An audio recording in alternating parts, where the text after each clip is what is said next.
Well, the first thing you see here is when I came to Spectrum, I quickly realized, whoa, this is a lot bigger than I anticipated. And we started going to meetings and I realized, wait, this is no different than what I just came from. And I quickly realized that Spectrum's a community and every floor and every offsite is a neighborhood. It doesn't matter where you are, and every neighborhood is a little bit different, has different problems. The Butterworth ED in Grand Rapids has different problems than what we have in our Alpine Urgent Care or what we have at our Meyer Heart Center, but you can treat them the same way. In Kalamazoo, we had 26 different neighborhoods, and every neighborhood was different. Some had crack cocaine problems, some had heroin issues, speeding, prostitution, doesn't matter. The same thing applies. Instead of focusing on enforcement, you focus on engaging who? The members of the neighborhood. And you work to build their trust. And that is the premise of what we're going to talk about for the next 40 minutes or so. Folks, I don't care what they tell you. I don't care what the vendors that come in tell you. Hey, this newfangled camera, this new piece of technology, there are only two types of security. There's security that reduces risk, and there's security that reduces anxiety. Only two types. It's very simple. Reducing risk is simple. If you have card access, does that reduce risk? Absolutely, because it prevents a person from going to point A to point B, right? But what are people more concerned with? They're more concerned with their anxiety.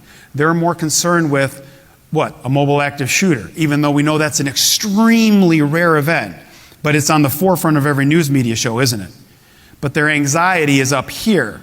We have about 500 or 600 millennials that work in there, work on some type of IT thing. And I have no idea. Dude, I'm the dumbest guy at Spectrum. But so I get a call at 9 o'clock on Friday night. This just happened 2 Fridays ago. 9 o'clock Friday night. And this lady is like screaming at me. You got to do something. There's a man and he was smashing on the windows. And I'm like, is this going on right now? She's like, well, no, it happened at 3 o'clock. I said, it's 9 o'clock. She's like, yeah. She says, well, he entered our place. He was barefoot. He had a tank top on. He had a bipolar episode. And he walked into one of their meetings and started beating on the glass door. I said, well, is there anyone in the building now? No. Is there anyone going to be there this weekend? Well, she said, no. Have the police already taken care of the incident? They have. What was she more concerned with? Her anxiety, right? Her anxiety. So that's what you need to focus on in security.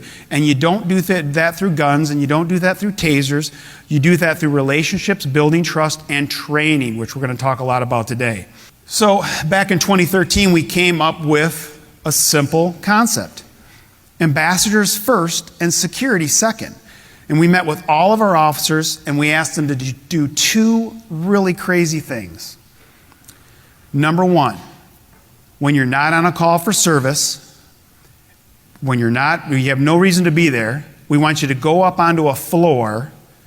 When you have no reason to be there, and we want you to go and engage an employee in a legitimate conversation. A 3 to 5 minute conversation. Now, why in the world would we do that? Because it builds trust and it builds relationships. And the second thing we asked them to do is we said every day, on every floor, at every location, on every shift, regardless of where you're at, we want you to go and meet a patient that you've never met, and we want you to engage them in some type of quality 3 to 5 minute compassionate conversation. Now, as you can imagine, we got some initial pushback. Like, why would we do it? Well, we explained to them that, remember, Spectrum's a community. And it's no different than what we did in Kalamazoo. In Kalamazoo, we asked every officer on every shift, every day, to get out of their car, what a novel idea, and go walk in a neighborhood. Don't arrest anybody. Just go have a conversation. Ladies and gentlemen, the results were unbelievable. Because guess what? The law enforcement officers realized that, guess what? 99% of people are good, are great people. But it's that small 1% that commit the crime over and over and over again. So the neighborhood all of a sudden realized, wow, that officer is a real person with a family and kids and bills. And the officers realized, wow, guess what? Not everyone's a bad guy and calling me names. Did we build trust? Did we build relationships? Absolutely. And it's the same thing we did at Spectrum. In fact, we require the officers every day to send us an email, who you contacted and what the conversation was about. We stopped counting at 14,000 contacts. 14,000 contacts. We stopped, and the organizational change was amazing. We started working together as a team with clinical staff, and we proactively addressed problems before they came in the door, which we'll talk a little bit more later. Like you guys, we have cafeterias everywhere, and every now and then, we have people shoplift there. They steal things, like they steal salads. And our officers would, they do, I can't believe it. Our officers would sprint down the hallway, a report of a person stealing a salad in row 7.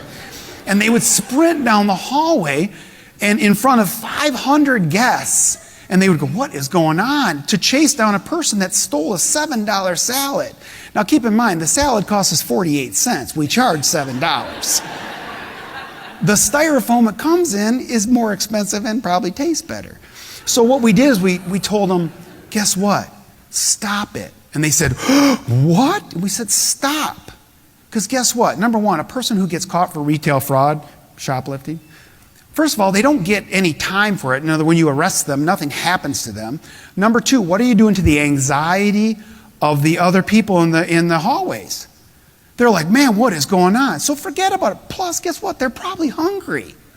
Start. All scenario-based, designed for high-risk clinical areas, all role-playing. In fact, about 20 of you went through this.